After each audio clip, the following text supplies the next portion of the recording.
درباره کۆمبوونا دهی ئێواری یا دناوبەرە فراکسیۆنên کوردستانی لە ئەنجومەنێ نوێنەرên عێراقی و چه بڕیارێک هاتیەدان دەرحەقی هێناردنا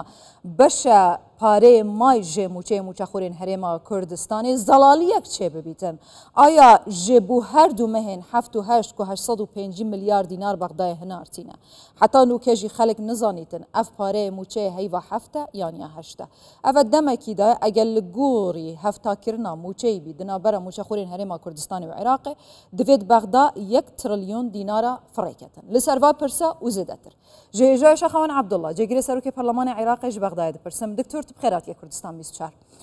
جارێ یەکەم جار هەستکەم بەحسێک کۆمبوونا دهی ئێواری بکەی یا دناوبەرە فراکسیۆنên کوردستانی لە بەغدایە هین گەهشتنە چ سیغەیەکی هەوە چ بەحث کرد زۆر سپاس ڕێز و خۆشەویستیم بۆ بینەرانتان دیارە ئێمە بابەتێکمان ئامادە کردبوو بۆ ئەوەی کە سەرجەم فراکسیۆنە کورسانیەکان مبادرەیەکمان هەبوو سەرجەم فراکسیۆنە کورسانیەکان لە بەغدا لەگەڵ وەزیرەکانی کورد و بە سپاسەوە بەڕێز سەرۆک کۆمار جێگری سەرۆکی ئەنجومەنی وەزیران کاک دکتۆر فواد حوسێن هەموو ئەمانە کۆببینەوە و لەلایەک بۆ متابعەی مستحقاتی ئێمە و هەندێک پرسی تریش هەبوو کە دەبوو لێ باز بکرێ خۆشبەختانە و کۆبوونەوە ئەنجام دراوە تەوقیتی کۆبوونەوەکە زۆر گرنگ بوو چونکە لە کاتێک ئێمە کۆبوونەوەمان کرد کە خەڵکی کوردستان ماوەی 2 مانگە موچەی وەرنەگرەوە لە پارێزیەکانی تری عێراق موچە مانگانە دابەش دەکرێت کەمە تاوانێکی گەورەیە دەرحەق بە فەرمانبەرانی هەرێمی کوردستان ئەکرێ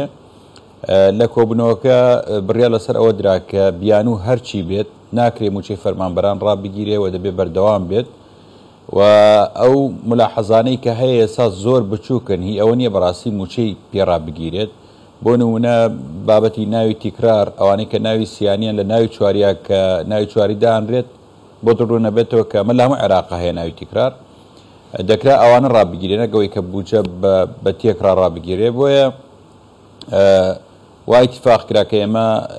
لەگەڵ وەزیری دارایی عێراق کۆب بینەوە هەر لەم هەفتە لەگە سەرۆک وەزیران کۆب بینەوە بەشێک لە خاڵەکان طبعا پێشتر لە هەفتی ڕابردوو کە گفتوگۆ کرا لەگەڵ وەزیری دارایی عێراق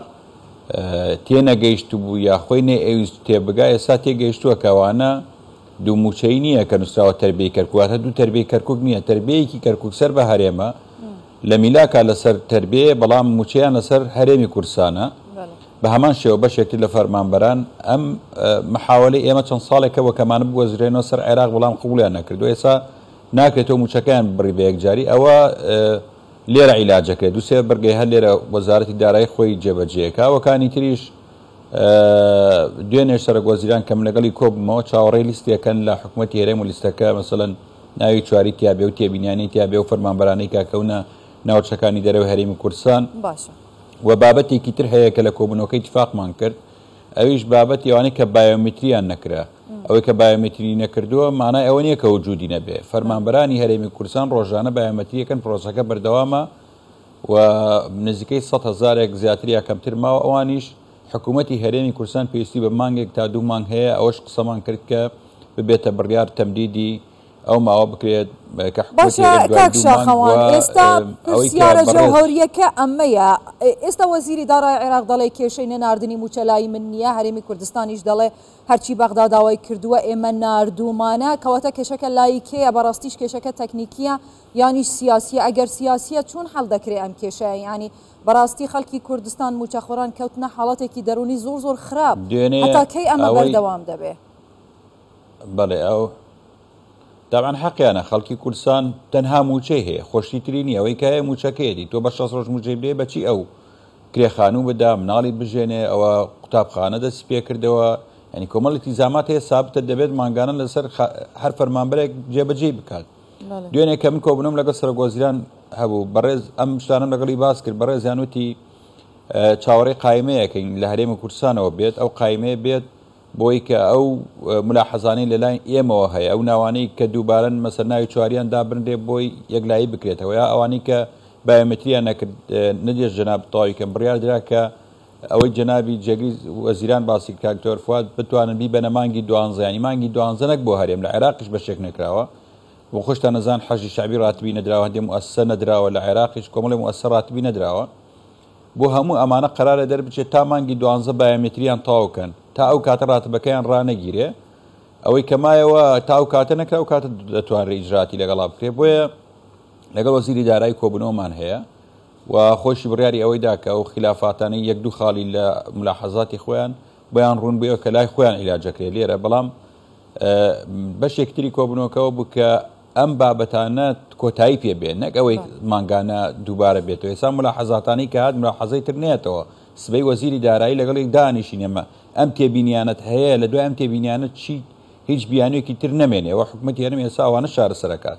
بۆیە نابێ موچە هەموو جارێ بە بیانوێکی بچووک 1000 ناو هەیە تۆ بێی ملیۆنێ فەرمانبەر لە هەرێمی کوردستان ڕابگری موچەکەی لەبەرەوەی 1000 ناو مشکلەی تایە دەکرێت ئەوانەی هەیە ڕای بگرێەوەکانی تر بنێری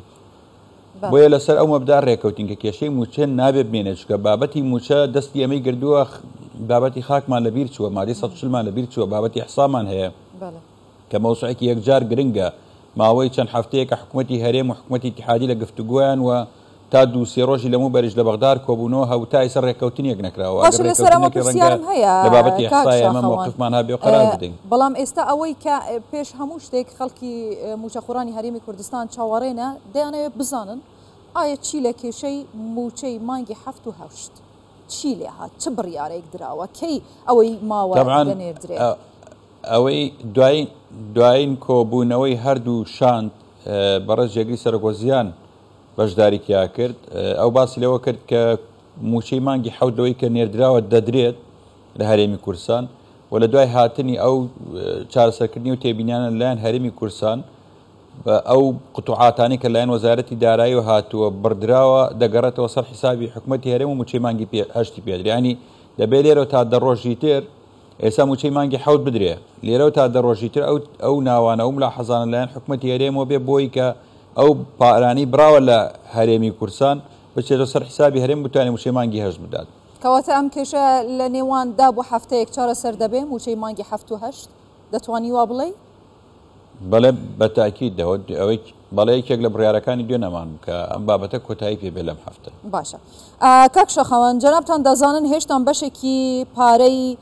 جوتیارانی هەرێمی کوردستان لە ساڵانی 2016 و 2017 لە کن عێراق ماون وی ئەم ساڵیش هاتووتە سەر یعنی تەنیا 14 پارەی جوتیارانی هەرێمی کوردستان ناردووە و خۆشت دەزانی جەنابەت ئاگادار بوو لەوەی کە نوێنەری جوتیارانی هەرێمی کوردستان لە بەغدا بوون ئایا چ بڕیارێک لەم بارەوە دراوە کەی پارەکە خەرج دەکرێت بوو جوتیاران ئەمە سێ مانگە ئەوان چاوان باشتێک بە جەنابەت بڵێم لەوەتی ئێمە لە پەرلەمانی عێراقین نەمانیەشتووە هیچ بابەتێک هیچ استحقاقاتێکی فەلاحینی ئێمە هەرێمی کوردستان دوا بکەوێ و بۆ معلوماتی جەنابەت هیچ 14 و 15 و 16 مە لەم خۆلە سەرفمان کرد هێنامان کردمانە ناو موازنەوە بۆمان سەرفکن کە 329 ملیار دینار بوو یعنی حەقی ساڵانی ڕابردوشمان بۆیان وەرگردەوە ئەمە واجب ئێمەیە ئەم پارەیە کە تاخیر بوو هیچ چییە لە بودجەی ئەم ساڵ من لەگەڵ وەزیری تیجارە دانیشتم وتم چەند پارە دوێ پێمان بڵێ بۆ دابنین دوای نەیەوە بڵێ پارەم نەما بۆ گەرمی جوتیارانەنی پێش ئەم وەسعە لە کاتی مناقەشەی بوجە ئەو مەبلەغی کە دانراوتی بۆ من کافیە 7 تریلیۆن دینارە ئەو لە کاتی بوجەش ئەگەر بەبیرتان بێت ئێمە دەسەڵاتێکمان داوە سەرۆک وەزیران بۆ مناقلەکردن لە نێوان 5 تریلیۆن دینار لە کوێ پێویستی پێبێ بەڵام هەر پێویستمان بەوەش نییە من کە پرسیاری مۆزوعەکەم کرد ئەوان ئەو ڕەسیدەی هیانە لە 7 تریلیۆنەکە هەیە برن تریلیۆنێک و 300 میلیارد دیناریان ماوە وەزارەتی تیجارە بەڵام سیولەیان نییە و نەیشم سیولە تەحویلی وەزارەتی تیجارە بکرێت بۆی بۆشتی تر بەکاری بێنن چکاوان پارەیان نییە لە هەندێک بابی تریشە نەوەک ئەو پارەی وەربگرین بۆ جوتیاران لە بابێکی ترا سرف بکرێت من دوێنێ لەگەڵ سەرۆک وەزیران ئەم نووسراوم تەسلیمی سەرۆک وەزیران کرد بە سوپاسەوە سەرۆک وەزیران کە نووسراوی ئێمە 780 لە یەکی نۆ دوێنێ داوای تەخسیسکردنی 500 ملیارم کردووە و بە سوپاسەوە سەرۆک وەزیران موافقەی لەسەر ئەمەدا کە ئەم 500 ملیار دینارە تحویل بکرێ بۆ وەزارەتی تیجارە و تهدیدیشمان کردووە بۆ جوتیارانی هەرێمی کوردستان بۆی دەستکاری پارەکە نەکەن لە بابێترا سەرفی بکەن کەی دەنێرم بە کورتی کاچەخۆ پرسیارێکی تریشم هەیە ئەزیەت نەبێ ئەو پارەکەی خەرج دەکرێت ئی جوتیاران فەرموو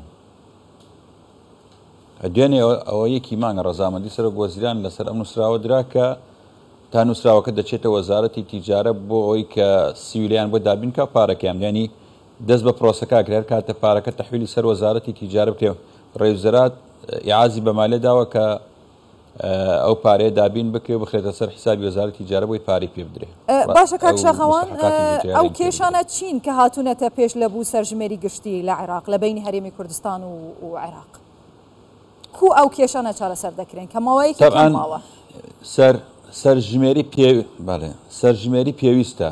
و عێراق ساڵێنە کە سەرژمێری نەکرێەوە بەڵام تا ئێستا دۆخی عێراق سەقامگیر نەبووە مەسەن تۆ لە تەرقیم دەست پێەکەی کە لە تەرقیم دەست پێەکەی ئەشتە ماڵێکەوە ماڵەکە ئاوارەی خەڵکی ئەو شارە نییە لەسەر کوێ حسابێکی لەسەر شارە حسابێکی کامات بەنسبەت ئێمەوە مەرفوزە مطلقاً چ بۆ کەرکووک یا بۆ سنجاریان لە ناوچەکانی کرد حکوومەتی هەرێمی کوردستان لەگەڵ حکوومەتی عێراق قاشاندێکی هاوبەشیان دروست کردووە و لە سەرەتای دروستبوونی شاندەکەوە تا دوێنێش کە من لەگەڵ بەڕێز وەزیری پلاندانان قسەم کرد و پێشیش لەگەڵ بەڕێز سەرۆک وەزیران جنابی کاک مەسوور قسەم کرد لەگەڵ وەزیری ناوخۆ بە سوپاسەوە کەمانە هەمویان بەشێکن لەو لیژنەی کە حکوومەتی هەرێم دروستی کردووە لە بەغدا کۆبوونەوەکانیان هەتا دووسێ ڕۆژی ڕابردوو بەردەوام بەڵام هێشتا نەگەیشتونەتە نەتیجە و ڕێکەوتن نەکراوە ئەو گفتوگویانی نێوان هەردوو لەسەر ناوچەکانی دەرەوەی هەرێمی کوردستانە بۆ نمونە لە کەرکووک سجلی 57 داوامان کردو بێتە بناغیانی ئەو کەسانی کە لە کەرکووکن سجلی 57یان نیە بنووسێن ئەمانە لە کەرکووکن بەڵام 57یان نییە دوو کێشەی ئاوارەکانمان هەیە بۆ نمونە تو ئاوارەکانی سنجار ئێستا نەگەڕاونەتەوە لە ئەنبار لە بابل لەو منتیقانێشتان ئاوارەکان نەگەڕاونەتەوە ئاوارەکانی کەرکووکی شێشتان ئەمانە دەبێ ئیتیفاقێکی ڕوون و ئاشکرای لێ بکرێەوە لێتی ناشارمە لە کۆبنەوەی دوێنێ بە ئامادەبوونی وەزیر و سەرۆک فراکسیۆنەکانی ئێمە ئەگەر ئەو تێبینیانەی ئێمە بەشدار نەکرێ ئێمە داوای ڕاگررتنی پرۆسەی سەرژمێریەکەین دواخستنی بۆ ساڵێکی تر و ئەگەر ئێمە بەشداری پرۆسی ڕاپرسینەکەین دەتوانین پرۆسەکە ڕابگرین و ئەنجام نەدرێت لە عێراقا بۆیە ئەگەر ئەو تێبینیانی حکوومەتی هەرێمی کوردستان و ئێمە لە بابەتی ڕاپرسی نەچەسبێت بەسپاسەوە سێ چوار خاڵی چەسپاوە بەڵام یەک دوو خاڵی زۆر گرنگە بەلای ئێمەوە لە دوای بابەتی ئیحسایە نەتائیجی ئیحسا چۆن وەرەگیرێ لە کەرکووک و لەو ناوچانەی تر تەنانە دارێمی کوردستانیش بۆیە ئەوە بووە بڕیار کە ئێمە کتابێک ئاراستەی وەزارەتی تەختیت بکەین دوای گفتوگۆکردن لەگەڵ حکوومەتی هەرێمی کوردستان. هێژەوێشە خەوەن عەبدوڵڵا جێگیرە سەرۆکی پەرلەمانی عێراقی گەلک سپاس ji بەغدایە سپاس بوو دەمەوێت بخێر هاتین.